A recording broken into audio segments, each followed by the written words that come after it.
Un gran saludo a todos, les habla Dante Urbina.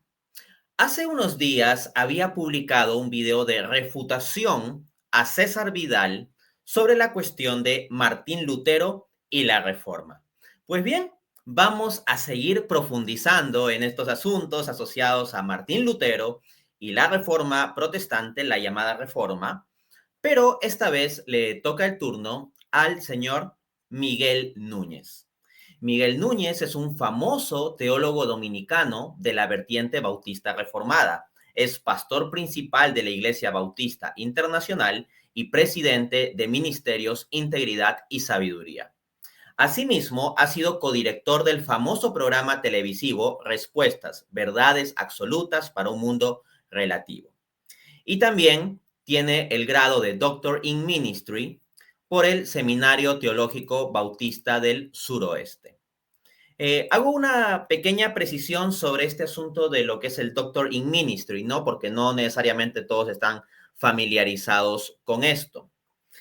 Cuando hablamos del doctorado, de propiamente un doctorado, en el contexto de teología hay como dos vertientes.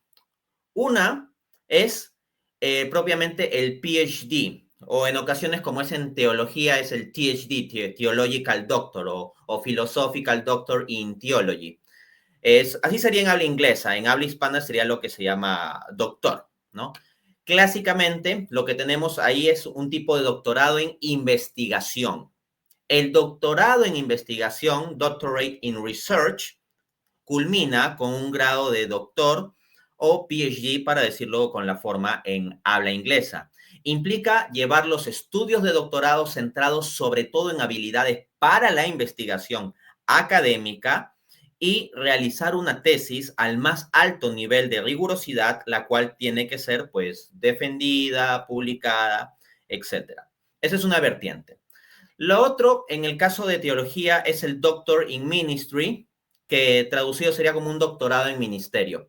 No es un doctorado propiamente en investigación, lo cual no quita, por supuesto, que en un Doctor in Ministry se lea cierta literatura académica, etcétera, pero es fundamentalmente un doctorado pastoral, más que para la profundización en la investigación. El objeto de ese doctorado es formar en habilidades para ser pastor, para ministrar. Por eso es un Doctor in Ministry. Entonces, cuando digo que el señor Miguel Núñez es Doctor in Ministry, hay que entenderlo bajo esta segunda vertiente. Sea en un caso u otro, o sea, el Doctor in Research o el Doctor in Ministry, hay que decir que para llamarse propiamente doctor como grado académico y no algo simplemente honorífico, por ejemplo, acá en Perú, en mi país, a veces a los abogados o jueces le dicen doctor, ¿no? Pero no es porque ellos tengan un estudio académico consolidado, completado como grado académico de doctorado, sino que simplemente en la forma del cultural, en la idiosincrasia hablar, se le dice doctor al abogado, ¿no? A los médicos a veces también se les suele decir no médico, sino se le dice doctor, ¿no? Pero no es porque tenga un grado académico de doctorado. Pero para tener propiamente el doctorado como grado académico hay que tener una tesis doctoral publicada. En todo caso, incluso en un Doctor in Ministry como el que ha cursado Miguel Núñez, normalmente se hacen tesis de ese tipo, ¿no? Entonces, cuando vemos que se habla de un grado de doctor, uno puede preguntar, bueno, ¿dónde está tu tesis? ¿Dónde puedo leer tu tesis doctoral, no? Eso es una pequeña digresión. Ahora vamos a nuestra materia. Voy a compartirles algunas declaraciones del pastor Miguel Núñez en torno al asunto de la reforma protestante y la persona de Martín Lutero, y con base en eso voy a introducir algunos comentarios y refutaciones. Bueno, vamos a ello, entonces. A ver, les voy a compartir aquí. A ver, con audio el sistema. Denme un momento.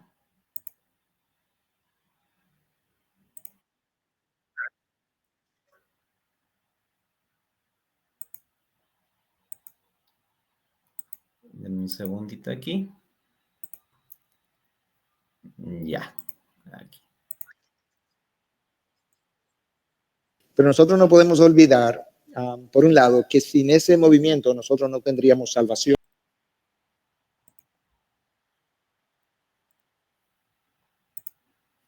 ¡Wow! Están bien fuertes las declaraciones de Miguel Núñez para empezar. ¿Han escuchado lo que dijo? Él dijo: nosotros no podemos olvidar que sin ese movimiento, hoy nosotros no tendríamos salvación, literalmente hablando. Allí, el pastor Núñez está dando una conferencia sobre la reforma. El video de fondo, de donde viene el audio, se titula Reflexión sobre la Reforma Protestante, Pastor Miguel Núñez. Entonces, cuando él dice, sin ese movimiento no tendríamos salvación, literalmente hablando, está diciendo que sin la reforma no tendríamos salvación. Esto es alucinante porque hay muchos protestantes que se indignan y se rasgan las vestiduras de que por ahí pues esté la afirmación de parte de los católicos: fuera de la iglesia no hay salvación. Pero después tienen a un reconocido pastor como Miguel Núñez haciendo afirmaciones como estas. A ver si se da la misma indignación de, uy, ¿cómo es posible que digas que sin ese movimiento no tendríamos salvación, literalmente hablando? Históricamente, este movimiento al que hace referencia Núñez, ¿no? La llamada Reforma Protestante, es algo que convencionalmente los protestantes celebran el día 31 de octubre, ¿no? Esa fecha tan particular se escoge pues para la celebración del aniversario de la Reforma, porque se asocia a las 95 tesis de Martín Lutero. Ahora bien, en video anterior en que hacía yo refutación a César Vidal, mencionaba que es un poquito irónico, ¿no? Que los protestantes celebren la Reforma el 31 de octubre en referencia a las 95 tesis de Lutero, cuando si de verdad van y leen esas 95 tesis, se encuentran muchas cosas que son muy, muy problemáticas y que jamás querría decir un protestante, ¿no? Entonces, hay como mínimo una ironía allí. Por supuesto, yo sé que se escoge una fecha por la convención de lo que históricamente implica, etcétera, pero no deja de estar la ironía presente, ¿no? De que haya ciertas tesis de Martín Lutero que muchos protestantes quisieran condenar a la hoguera tales tesis, ¿no? Eso es lo que estaba señalando. Y les pongo un ejemplo. En las 95 tesis de 1517, en la tesis número 71, escribe Lutero: quien habla contra la verdad de las indulgencias apostólicas sea anatema y maldito. A ver, ¿qué pensarían los protestantes de eso? De Lutero diciendo que si alguien habla en contra de la verdad de las indulgencias sea anatema y maldito. ¿Mm? Curioso. Pero, pues ya sabemos que ha surgido por ahí cierto tipo de estrategia de sistemáticamente a mí querer pintarme como un ignorante, que no sabe nada, venir con un montón de calificativos hacia mi persona. Poco más hay quienes pretenden en las refutaciones decir, es que Dante está equivocado porque no sabe nada y no se baña, ¿no? Prácticamente a esos extremos. Entonces se podría aducir algo como, uy, pero Dante dice esto de las 95 tesis de Lutero de 1517, pero Dante es un absoluto ignorante que no sabe nada de que en el año siguiente, en 1518, Lutero hizo unas correcciones sobre sus tesis. Bueno, vamos a ver. Estrictamente hablando, el escrito de Lutero de 1518 no dice corrección a las 95 tesis, sino explicación. Se titula Explicación de las 95 tesis. Y de nuevo, si se pretende poner ese elemento, lo que él escribió en el año siguiente, como una refutación al punto que yo estaba planteando, hay que decir que más bien eso denota o que no se ha entendido realmente el punto que yo estaba haciendo o que no se ha leído bien el documento en cuestión. Porque miren lo que dice esta explicación de las 95 tesis, 1518, explicando la tesis 91 que les leí hace un rato. Cito a Lutero: aunque la concesión de indulgencias es un asunto de poca importancia en comparación con la gracia de Dios y en contraste con el clamor de quienes las predican, sin embargo, quien alza la voz contra ella actúa con arrogancia contra la autoridad. Entiéndase autoridad papal, ¿no?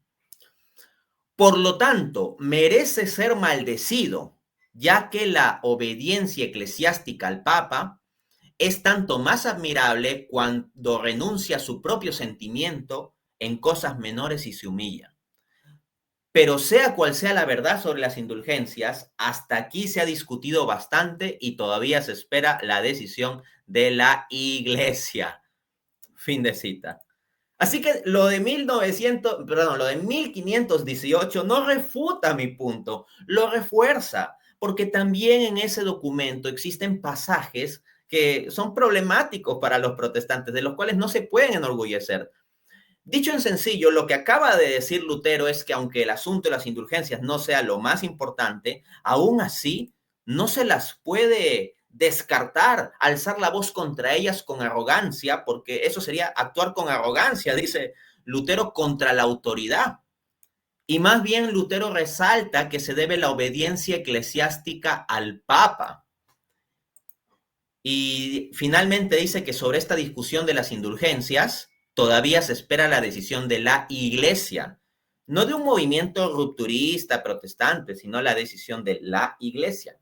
Al menos habla así Lutero en 1518, incluso un año después del evento que suelen celebrar los protestantes, el 31 de octubre. Bueno, pero vamos a seguir con el pastor Núñez y vamos a pasar a otro clip. A ver, aquí les voy a compartir pantalla con audio. Ya, denme un segundo.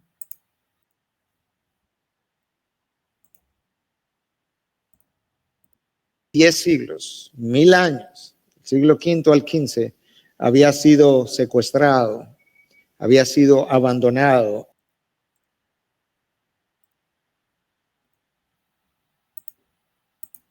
Uy, eso también está bastante fuerte. Porque miren, en el clip anterior les estaba mostrando de boca del propio Núñez que él decía que sin la reforma, cito, no tendríamos salvación literalmente hablando. Y ahora, con el clip que les acabo de mostrar, resulta que Núñez nos informa que el Evangelio por prácticamente 10 siglos, 1000 años, o sea, la mitad de la historia de la cristiandad, señores, 1000 años del siglo V al siglo XV había sido secuestrado, había sido abandonado. Entonces, si ustedes juntan esas dos informaciones, ¿qué podría inferirse al menos con cierta probabilidad? Que bajo las implicancias de esto, la totalidad o al menos la gran mayoría de personas de la cristiandad durante el siglo V al siglo XV simplemente se irían al infierno porque no tendrían evangelio, porque el evangelio habría estado abandonado, secuestrado, según las palabras de Núñez. Habría que esperar a que venga la reforma protestante para que podamos tener salvación, literalmente hablando, según dice también el pastor Núñez. Esto es curioso. Sigamos avanzando. Núñez luego va a hacer referencia a lo que se ha llamado la causa material de la reforma, es decir, la idea de la justificación solamente por la fe. Y lo explica en los términos que les voy a compartir. En un momento. Compartir también audio del sistema.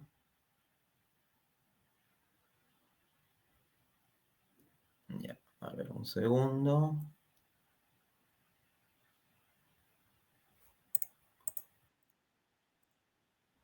Vamos a enseñar el libro de los Gálatas, donde se habla de cómo los Gálatas habían olvidado el verdadero evangelio y habían comenzado a abrazar el evangelio por obras, que era justamente en contra de lo cual Lutero estaría dispuesto a luchar.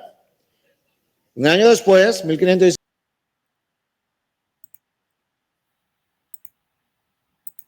A ver, vamos a retomar las declaraciones de Núñez. Dice el pastor Núñez. Lutero comienza a enseñar el libro Los Gálatas, donde se habla cómo los Gálatas habían olvidado el verdadero evangelio y habían comenzado a abrazar el evangelio por obras, justamente en contra de lo cual Lutero estaría dispuesto a luchar. Entonces, La causa material de la reforma sería que Lutero lee la Biblia y ve, por ejemplo, en el libro de Gálatas que se pretende, pues, esto de las obras para la justificación, y resulta que no, porque cuando uno lee el libro de Gálatas, lo que ve, según el entendimiento de Lutero, es que no se requieren obras para la justificación. Las palabras concretas de Núñez es: habían comenzado a abrazar el evangelio por obras. Ahora, sobre esto hay que hacer una precisión. Cuando uno va al libro de Gálatas, el apóstol Pablo en Gálatas no se opone a todo tipo de obras para justificación. A lo que se opone es a un tipo específico de obras que indica que no sirven para justificación. ¿Y cuál es ese tipo específico de obras? Las obras de la ley, que serían las obras distintivas de los judíos. No está descartando respecto de la justificación el libro de Gálatas ni el libro de Romanos todo tipo de obras para justificación. No se está descartando todo tipo de obras, sino la categoría específica de las obras de la ley, las obras distintivas de los judíos. Esto significa que si Martín Lutero entendió el libro de Gálatas como implicando la exclusión de todo tipo de obras respecto a la justificación, es que la causa material de la reforma se basó en una mala lectura de la Biblia.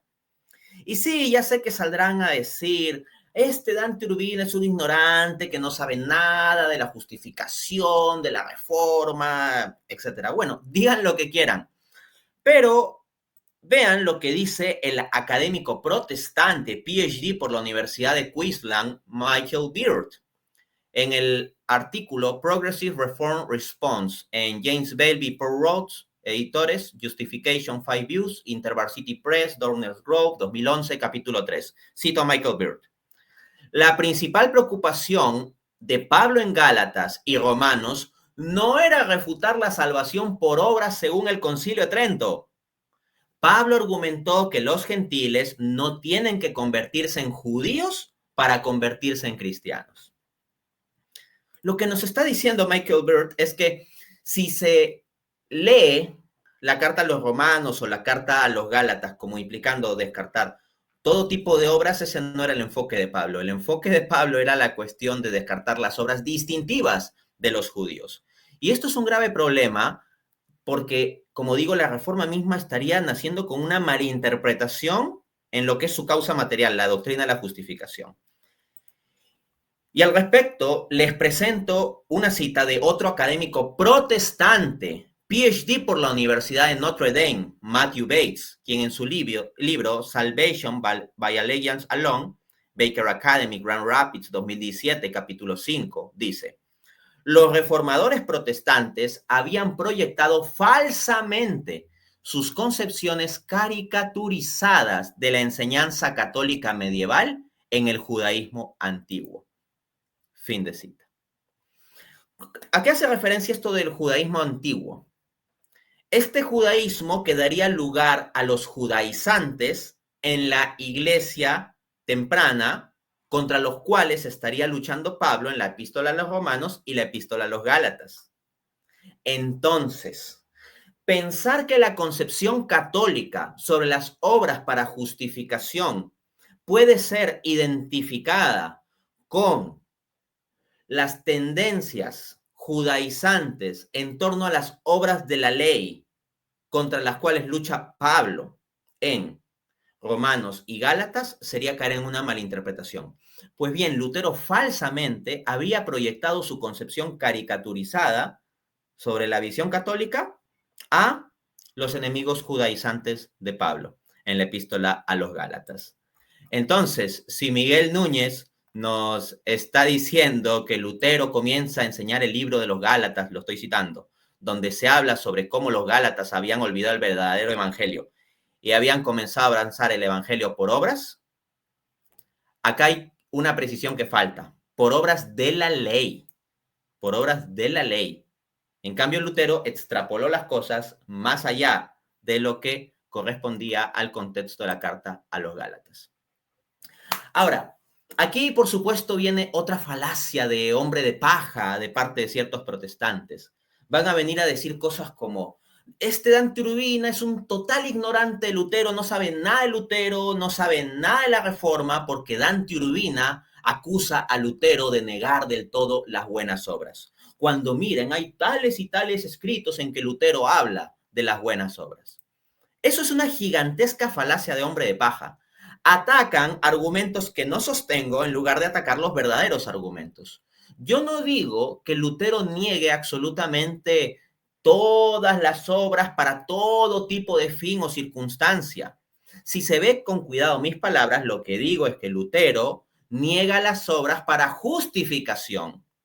Cuando he dicho, por ejemplo, en este mismo video, que Lutero niega todo tipo de obras, verán que siempre pongo la cláusula respecto a la justificación, para salvación. Pero eso no quita el hecho de que Martín Lutero pueda afirmar las buenas obras para otros fines, como mostrar la fe, la santificación, etcétera, etcétera. Eso sí, y yo no lo niego. Y esto yo no lo digo gratuitamente ahorita, como que, uy, Dante Urbina, como le hacen ese tipo de crítica, recién ahorita está saliendo a ver cómo resuelve. No, esta precisión ya lo he hecho desde bastante antes. Basta que pues los críticos se informasen un poquito más en lugar de rápidamente salir a descalificar o hasta insultar. Les voy a dar evidencia de esto. Este video es de ya hace varios meses. Les comparto.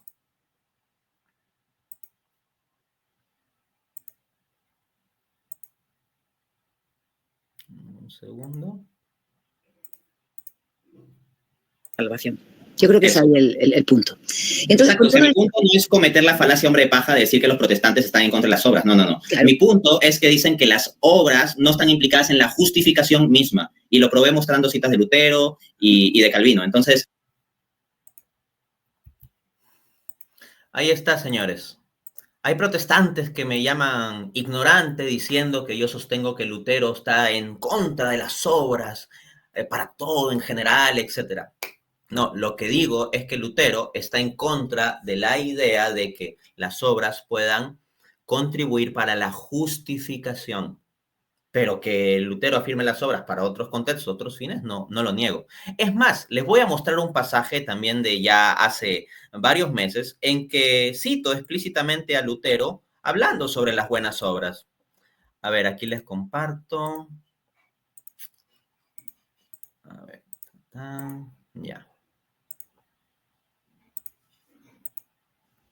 Asimismo, en su comentario de Lutero, ¿no? Su comentario a Segunda de Pedro, comentando Segunda de Pedro capítulo 2, Lutero nos dice que cuando tengamos la fe, las buenas obras acudirán automáticamente. Ahí lo tienen. Entonces, sí estoy al tanto de que Lutero tiene pasajes hablando sobre las buenas obras. Yo no niego eso. Esto que acabo de mostrar lo encuentran en el video San Agustín versus Lutero, refutando a Jonathan Ramos sobre la justificación, que es de hace 6 meses. ¿Ya? Entonces, de nuevo, no es algo que me estoy inventando ahorita. Y esto que digo se sustenta en las propias fuentes, con el propio Martín Lutero. Y no se puede venir a decir, Dante quiere reducir a Martín Lutero a una sola cita. Yo no doy una sola cita, yo doy múltiples citas. Y especifico en qué fuentes me estoy basando. Ni siquiera cito una fuente secundaria como un libro sobre Lutero. Busco la fuente primaria y voy a poner en evidencia el punto. Dice Martín Lutero en Sobre la Libertad Cristiana, 1520, numeral 8. La fe sola, sin las obras, justifica, libera y salva.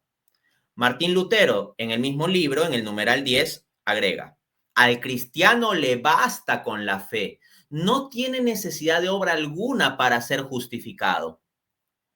A su vez, en su sermón, La necesidad del nuevo nacimiento, del 11 de junio de 1536, Martín Lutero escribe, quisiera saber entonces a qué viene esa insistencia en que deben agregarse también buenas obras. Las buenas obras, dice luego, no nos pueden ayudar en ninguna forma, ni como obras que preceden a la gracia, ni como obras que siguen a la gracia. Fin de cita. Entonces, ¿acaso soy un total ignorante por decir que Lutero rechaza las obras para justificación? No, estas citas de forma contundente muestran que Lutero rechazaba las obras para justificación. Las afirmaba sí, pero para otros fines, no para justificación. Y ese era mi punto. Así que ya no sigamos con las falacias de hombres de pajas y descalificaciones que terminan hablando más sobre la persona que hace las descalificaciones que sobre la persona descalificada, ¿no?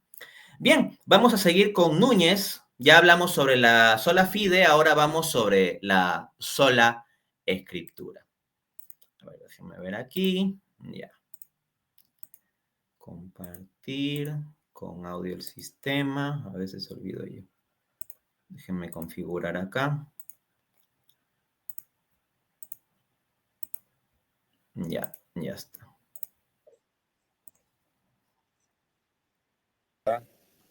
De que causó la reforma fue sola escritura. Solamente la palabra de Dios.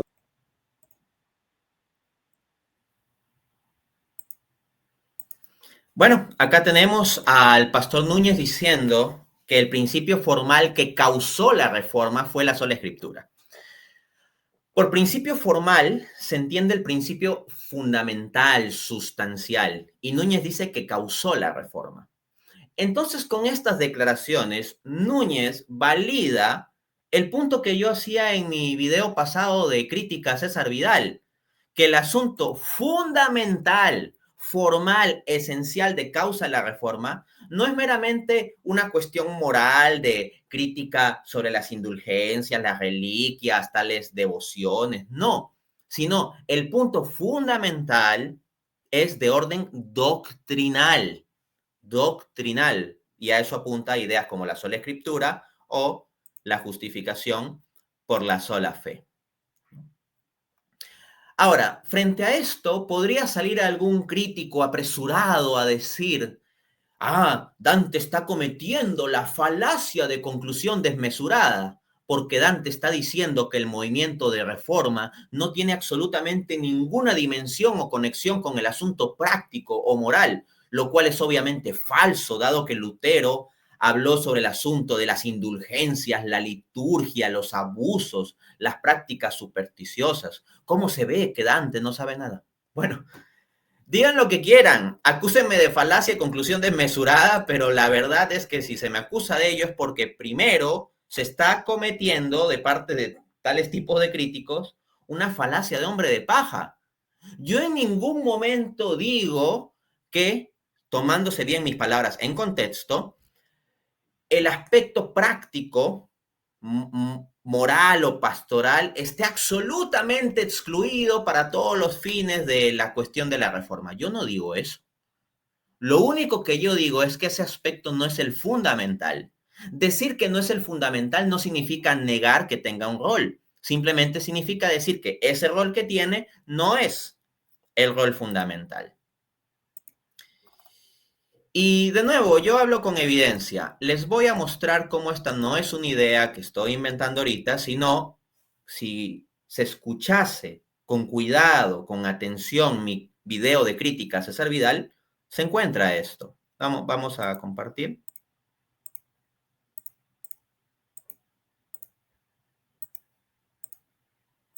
Es como que de acuerdo a este mito histórico, hay una iglesia católica corrupta y la causa fundamental de la reforma protestante sería luchar contra la corrupción moral de la iglesia.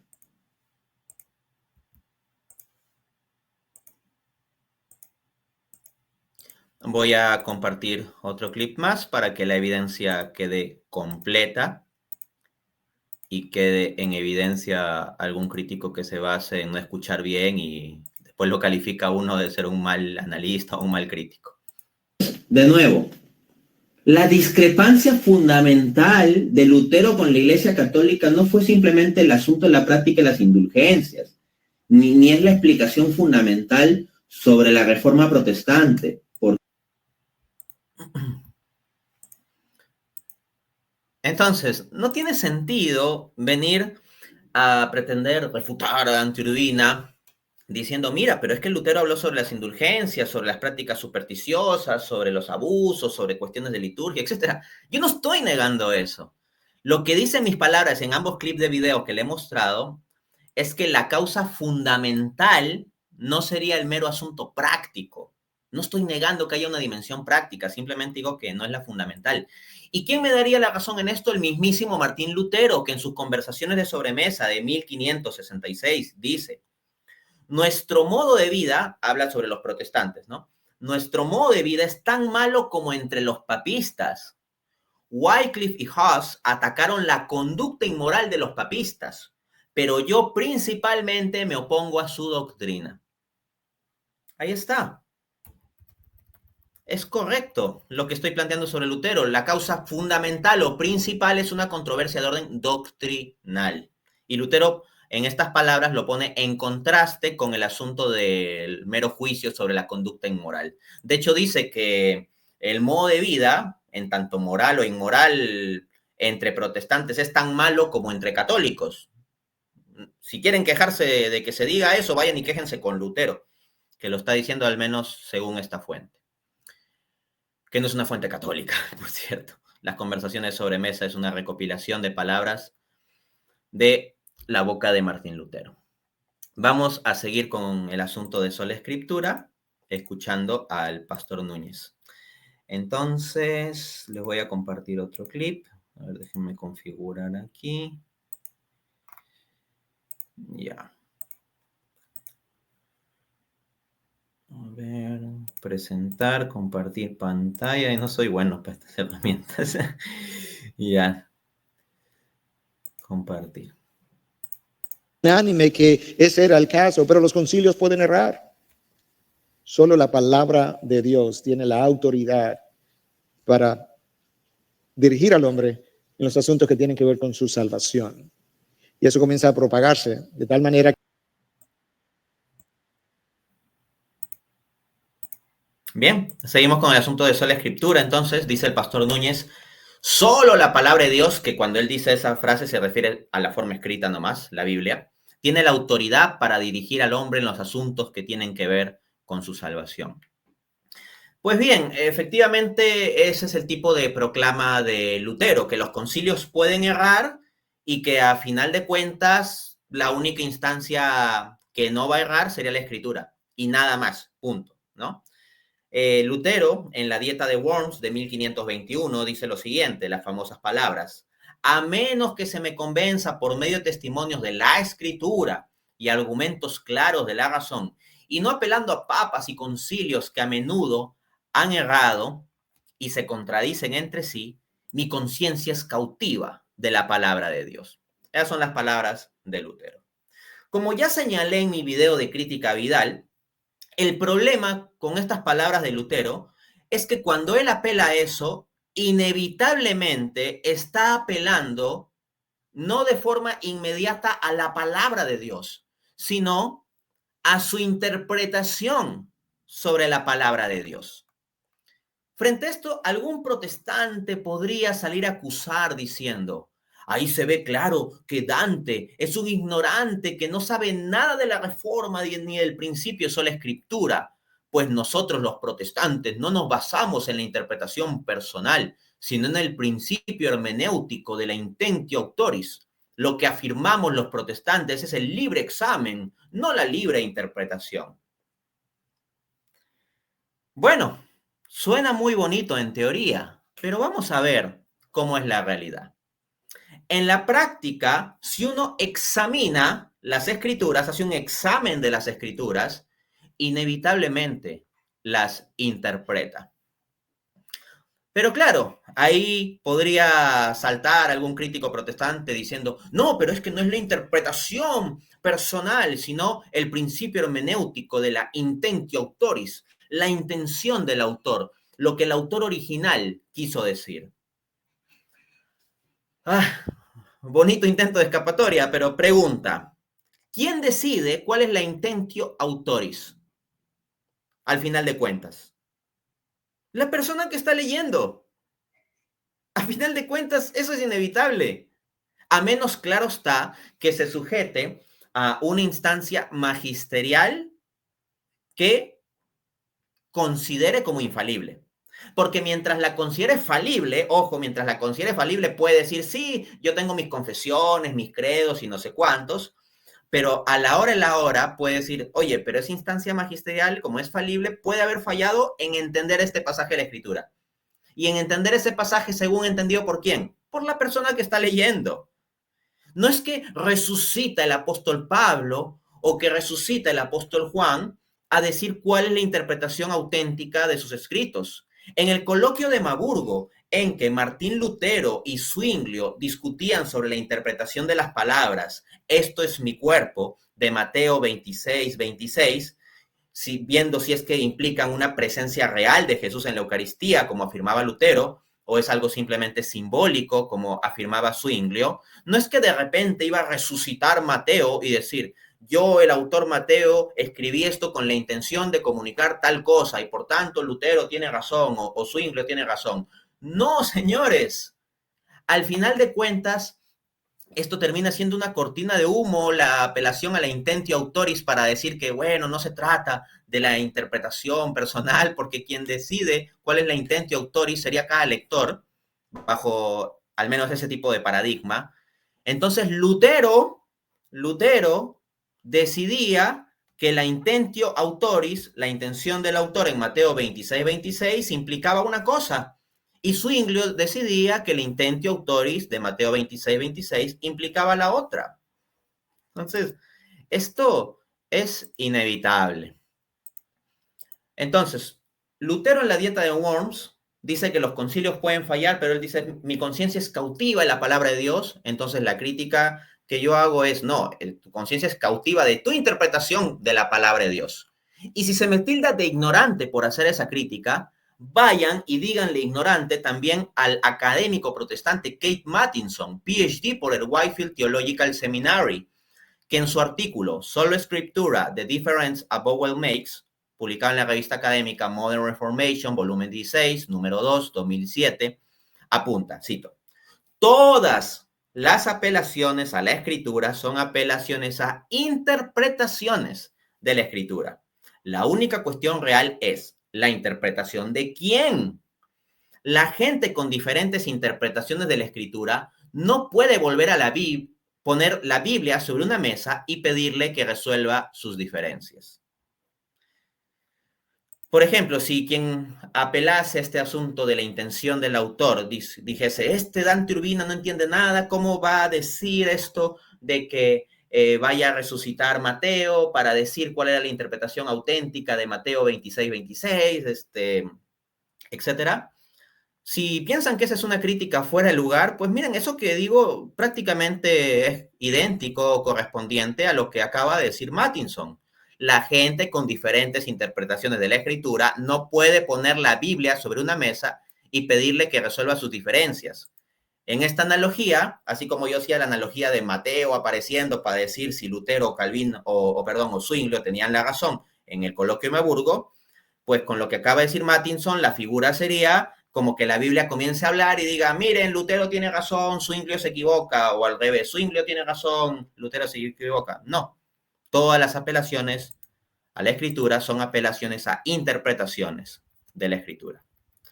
En todo caso, si por este tipo de críticas se me quiere acusar como ignorante, habrá que acusar de ignorante no solo a Mattinson, sino también al mismísimo pastor Miguel Núñez, porque Miguel Núñez va a decir que los reformadores sostenían que la palabra de Dios podía ser interpretada por todo el mundo.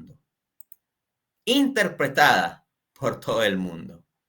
Vamos a escucharlo. A ver, aquí. Un ratito configuro.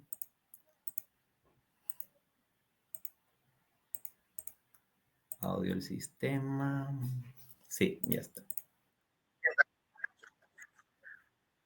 Cual dice que solo la iglesia es capaz de interpretar la palabra. Los reformadores decían, no, la palabra puede ser interpretada por todo el mundo, si bien es cierto que tenemos que crecer en nuestro entendimiento de cómo hacerlo, las cosas que pertenecen a la salvación pueden ser entendidas hasta por niños, y no la iglesia como la...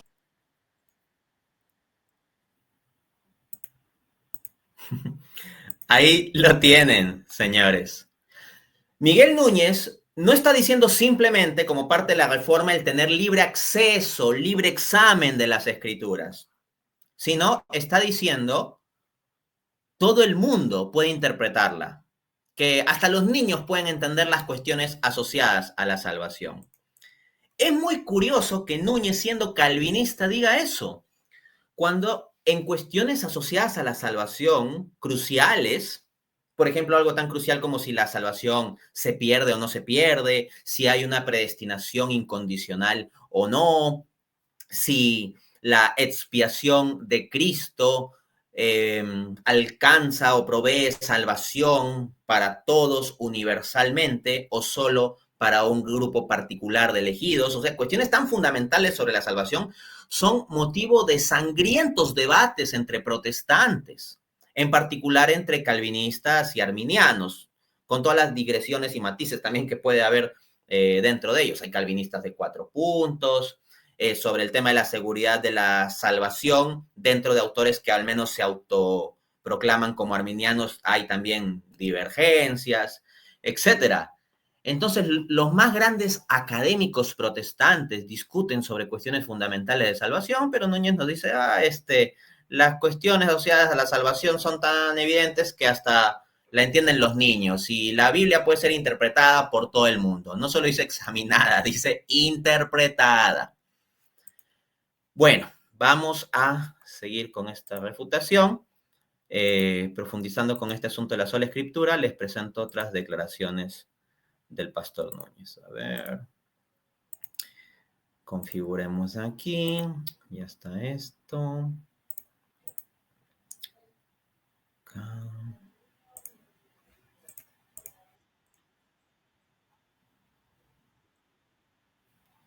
A ver, un segundito. Ya. Acá, no. Con audio sistema. Ya, ahora sí. Universalmente. Y por eso cuando Lutero en los enfrentamientos distintos que tuvo y los debates, le decían, pero el Papa fulano decretó en 1300 que los pecados podían ser perdonados a través de las indulgencias, y luego en 1340 otro Papa vuelve y escribe otra bula papal para afirmar lo mismo. Lutero respondió, pero que eso no está en las escrituras. Ahí tienen las palabras de Núñez. Dice: solamente la palabra de Dios tiene la autoridad para atar la conciencia de los hombres. Eso decía, ¿no? Y por eso apelaba que, bueno, esto que digan los papas no importa, solamente la palabra de Dios, entendida como solo la Biblia. Pregunta: ¿la palabra de Dios interpretada según quién? Porque recuerden que no meramente el apologista católico Dante Urbina, que supuestamente no sabe nada, sino el gigante académico Kate Mattinson, gran defensor de la sola escritura, nos decía, todas las apelaciones a la escritura son apelaciones a interpretaciones de la escritura. La única cuestión real es la interpretación de quién.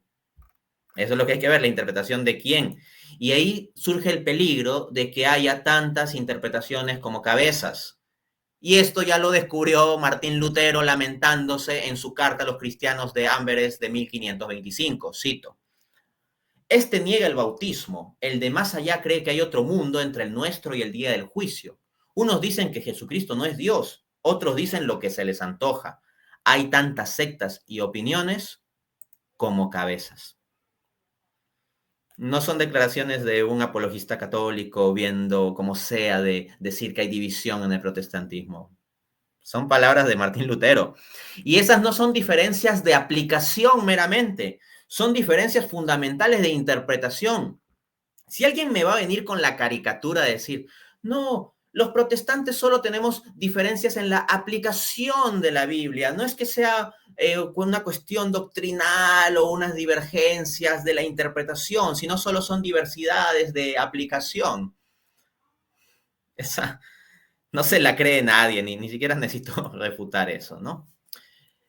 Ahora bien, hablando de la conciencia de los hombres, porque el pastor Núñez decía, solamente la palabra de Dios tiene la autoridad para atar la conciencia de los hombres, ¿no?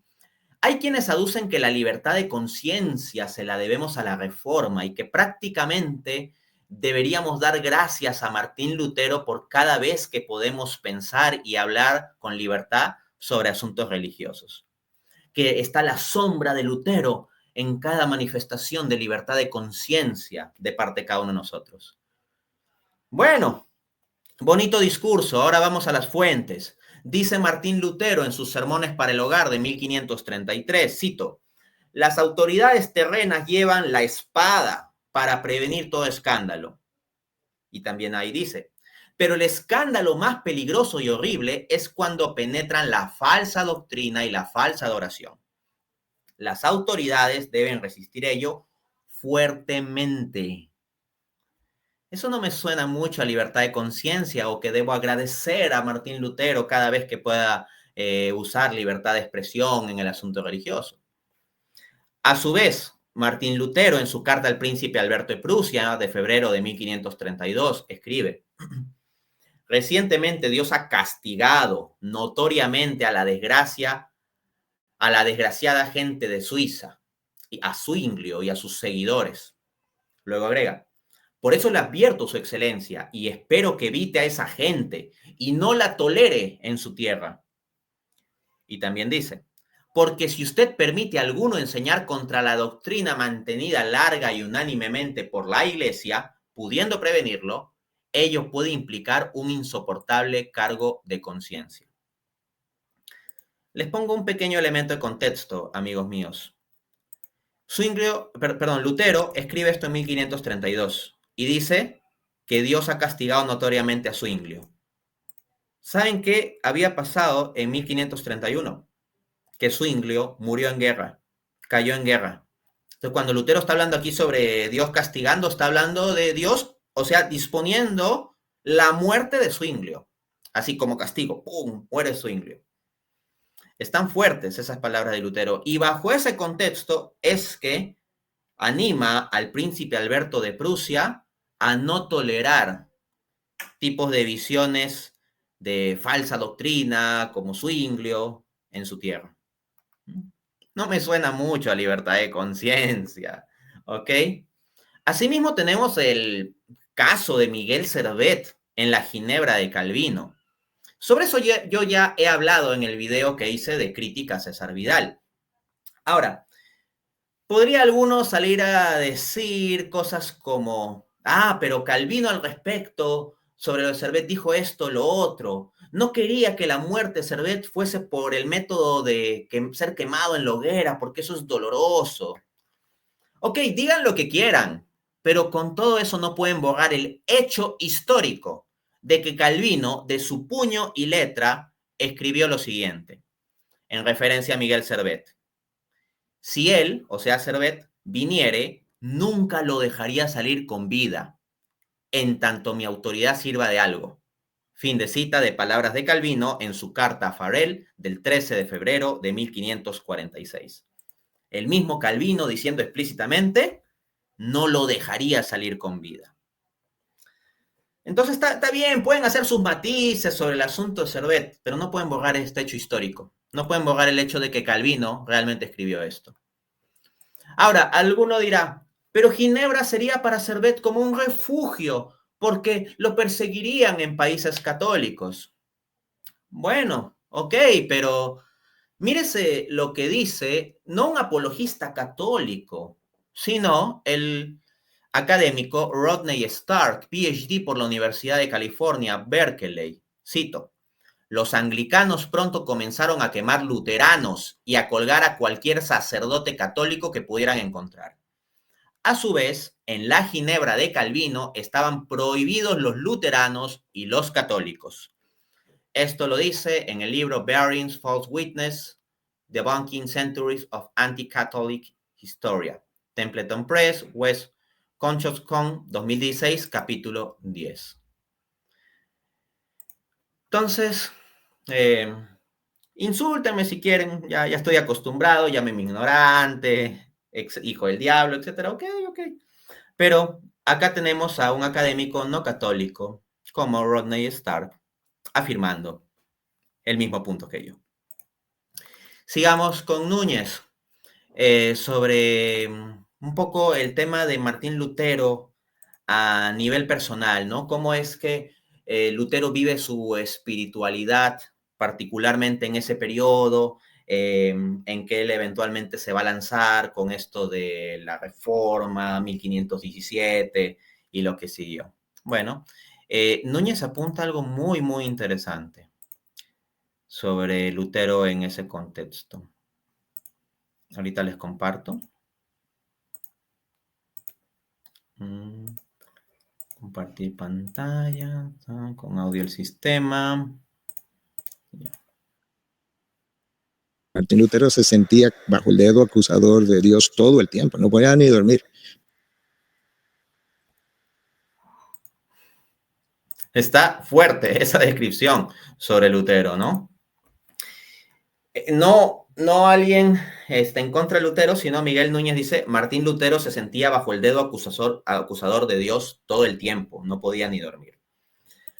Núñez está diciendo esto en el contexto de Martín Lutero, su estado espiritual, como digo, en los momentos previos, en el entorno previo a pues iniciar este movimiento con sus acciones de 1517 en adelante. Entonces, ciertamente hay una crisis espiritual en Lutero. Ahora bien, del solo hecho de que una persona pase una crisis espiritual, pues no se sigue automáticamente que, todo lo que va a venir de ahí está viciado o es malo, ¿no? No. El punto es, en primer lugar, de qué naturaleza es la crisis espiritual, porque hay crisis espirituales de distinta naturaleza. Y el otro aspecto es qué es lo que hace la persona frente a su situación de crisis espiritual. Ese es el tema. Y aquí quisiera tomar el paralelo, por ahí alegado, de Lutero y San Ignacio Loyola, o más bien la falta de paralelo. Ciertamente hay un parecido de que ambos pasaron por una crisis espiritual. San Ignacio Loyola es el que inicia la Compañía de Jesús, los jesuitas. Martín Lutero ya sabemos, ¿no? Todo este movimiento de la llamada Reforma, pero no son iguales. No son iguales, tienen grandes diferencias. Para empezar, la naturaleza de sus crisis espirituales. Mire, en el caso de Martín Lutero, la crisis espiritual de Martín Lutero, que decía que no podía ni dormir, Miguel Núñez, ¿no? Es el que dice que Lutero no podía ni dormir y que se sentía bajo el dedo acusador de Dios todo el tiempo. La crisis espiritual de Lutero es que habiendo hecho ya sus votos religiosos, ya siendo sacerdote consagrado, Lutero odiaba a Dios. Es una situación extremadamente bizarra. No es meramente que Lutero tenía pesar, angustia, sufrimiento, no. Lutero odiaba a Dios. Y ya saldrán a decir, Dante Urbina, difamador de Lutero, no sé cuántos. Dante Urbina no ha leído nunca en su vida ni una sola obra de Lutero, solo lee fuentes que hablan de Lutero. Les cito palabras de Lutero mismo en sus obras en latín de 1545, en el prefacio, hablando de su estado espiritual en esa época. Lutero escribe, yo era un pecador con una conciencia extremadamente turbada. No amaba, sino más bien odiaba al Dios justo que castiga a los pecadores. En silencio, si no blasfemaba, ciertamente refunfuñaba con vehemencia y me enojaba con Dios. Dije, no es suficiente que nosotros, miserables pecadores, perdidos por toda la eternidad a causa del pecado original, seamos oprimidos por todo tipo de calamidades a través de los 10 mandamientos. Fin de cita. Esa es la crisis de Lutero. Llegar al punto de decir odiaba a Dios. No me vengan a decir que eso es como San Ignacio Loyola. La crisis de San Ignacio Loyola, en primer lugar, fue antes de hacer cualquier tipo de compromiso o voto religioso. ¿Ya? Y por otra parte, San Ignacio Loyola no es que estaba en una cosa de decir odiaba a Dios. Qué cosa tan bizarra, qué cosa tan retorcida. No. La crisis de San Ignacio Loyola era darse cuenta del vacío de su vida sin Dios. ¿Qué diferencia con la crisis de Lutero? Al mismo tiempo hay una diferencia de actitud. Mientras Lutero tomó una actitud de rebeldía y ruptura, Loyola tomó una actitud de obediencia y fidelidad. Lutero pues sí, tiene unas declaraciones en que habla de la autoridad del Papa y todo eso, ¿no? Hasta 1518, como podemos ver. Pero Lutero no persevera en esa actitud o disposición al menos a esa obediencia. Al final de cuentas termina en la rebeldía y rompiendo con la iglesia. Y se manifiesta como rebelde incluso antes de ser excomulgado. No es que lo excomulgaron y recién ahí Lutero dijo, ¡ay, qué mal! No, no, no. Desde antes ya Lutero manifestó su rebeldía y ruptura. Loyola confiaba en el juicio de la iglesia. En cambio, miren lo que escribió Martín Lutero en contra la falsedad del llamado estado espiritual del Papa y sus obispos, 1522. Cito a Lutero. No admito que mi doctrina sea juzgada por nadie, ni siquiera por los ángeles. Quien no escuche mi doctrina no puede salvarse. Claro que Lutero dirá que su doctrina se apara en el verdadero evangelio, la Biblia, etc. Pero ¿según quién? Según él mismo, según su interpretación, lo cual es inevitable. No hay de otra. Y si se quiere decir, no, es que lo que dice Lutero es la palabra de Dios, pues bien, Lutero afirmaba el bautismo de niños.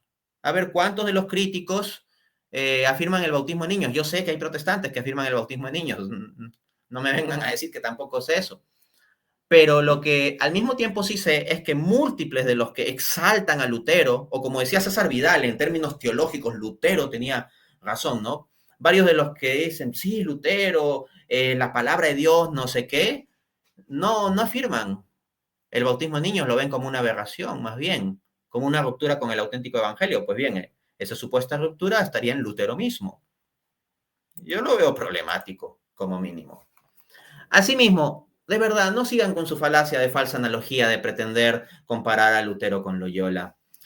Loyola jamás le llegó a escribir cosas tan indignas, por decirlo menos, como el Pecca Fortier de Lutero. Dice Martín Lutero en su carta Melanchthon del 1 de agosto de 1521, sé un pecador y deja que tus pecados sean fuertes, pero deja que tu confianza en Cristo sea aún más fuerte. Ningún pecado puede separarnos de él, incluso si cometiésemos asesinato o adulterio miles de veces al día. Ojo, esta es una cita auténtica, esto lo escribió realmente Martín Lutero, ¿no? Yo sé que hace un tiempo hubo una controversia entre mi amigo Hugo Delgado y Jonathan Ramos sobre el tema de esta cita y que no existen los escritos de Lutero, y Hugo Delgado mostró con contundencia que esa cita realmente está, Lutero realmente dijo eso, ¿no? Loyola nunca llegó a ese tipo de extremos, así que no son iguales, ¿ok? Vamos ya para ir cerrando con dos aspectos sobre el supuesto legado de la reforma.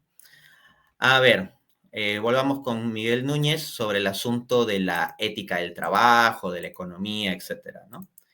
De profesión yo soy economista y tengo un doctorado en economía. Pero, a ver, vamos a ver el apunte por aquí. Ya, déjenme configurar. Aquí ya está. Compartir pantalla. Audio. Ya.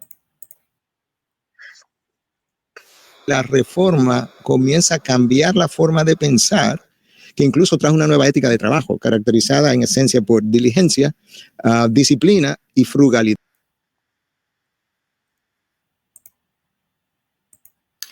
A ver, las maravillas de la reforma, ¿no? Núñez nos dice que la reforma trajo una nueva ética del trabajo, caracterizada por la diligencia, la disciplina y la frugalidad.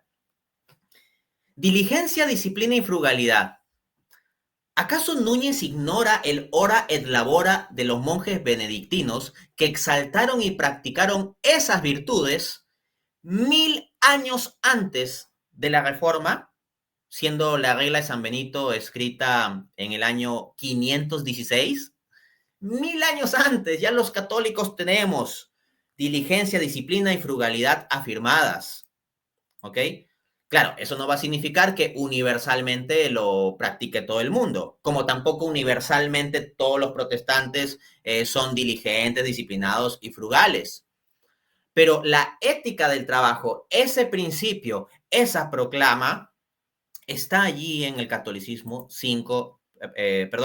1000 años antes de la reforma. No iba a decir 5 siglos, no, son 10 siglos antes de la reforma.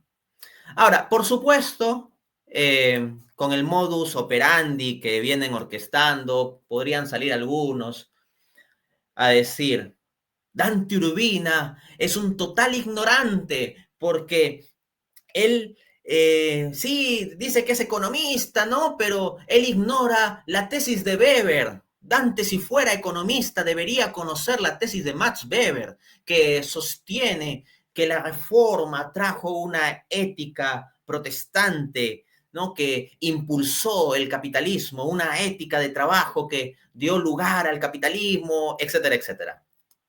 Entonces eso, ¿no? De nuevo la estrategia de pintarme como un ignorante que no ha leído nada en su vida, entonces que si yo digo estas cosas es porque ni tengo idea de la tesis de Weber. Por favor. Más bien, los que hacen ese tipo de críticas muestran su total ignorancia sobre el auténtico avance en la literatura académica en el área de economía en torno a la tesis de Weber.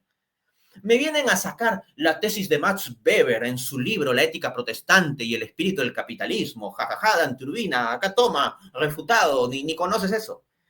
Oigan, están planteando como que, uy, me están sacando la fuente académica en contra. Ese libro es del año 1905, hace más de un siglo. Señores, por favor, la literatura académica ha discutido un montonazo sobre esa tesis. Es altamente controversial. No lo pueden venir a sacar como que, uy, con esto se zanja el asunto.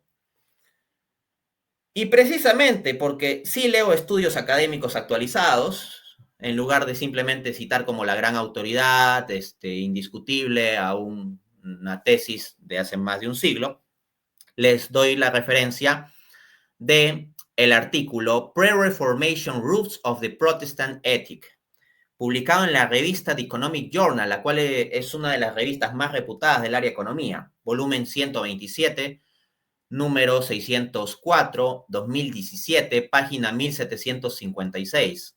Allí los autores Vanderberg, Benson, Dalgaard y Sharp apuntan. Hipotetizamos que la valoración cultural del trabajo duro y el ahorro, la ética protestante, según Max Weber, tuvo un origen previo a la reforma, la orden católica de los cistercienses. Como apoyo, documentamos un impacto de la orden sobre el crecimiento dentro del epicentro de la revolución industrial. Los condados ingleses que estuvieron más expuestos a los monasterios cistercienses experimentaron un crecimiento más rápido de la productividad desde el siglo XIII en adelante. Fin de cita. A su vez, Felix Kersting, Iris Wolf-Sidler y Nikolaus Wolf, en su artículo Weber Revisited, The Protestant Ethic and the Spirit of Nationalism, publicado en la revista académica The Journal of Economic History, volumen 80, número 3, año 2020. Entonces le cito algo pues más o menos reciente, no algo de hace un siglo, página 710, apuntan. Para el caso de la Prusia de finales del siglo XIX, rechazamos la sugerencia de Weber de que el protestantismo importaba, debido a una compulsión ascética a ahorrar. Además, encontramos que los niveles de ingreso, ahorros y tasas de alfabetización diferían entre alemanes y polacos, no entre protestantes y católicos, utilizando regresiones de mínimos cuadrados ordinarios y de variables instrumentales. Como economista académico entiendo ese lenguaje, me meto a revisar regresiones de variables instrumentales. Y efectivamente, dan evidencia que permite rechazar la tesis de Weber, al menos en esos relevantes puntos. Vamos con el último clip de Núñez. Resaltando el legado de la reforma, Núñez va a hablar sobre cómo la reforma dio lugar a la revolución científica y todo ello. Bueno, vamos a escucharlo. Configuramos aquí. Ya está esto. Con audio el sistema.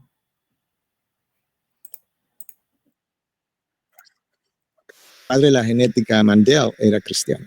El padre de la genética moderna era cristiano.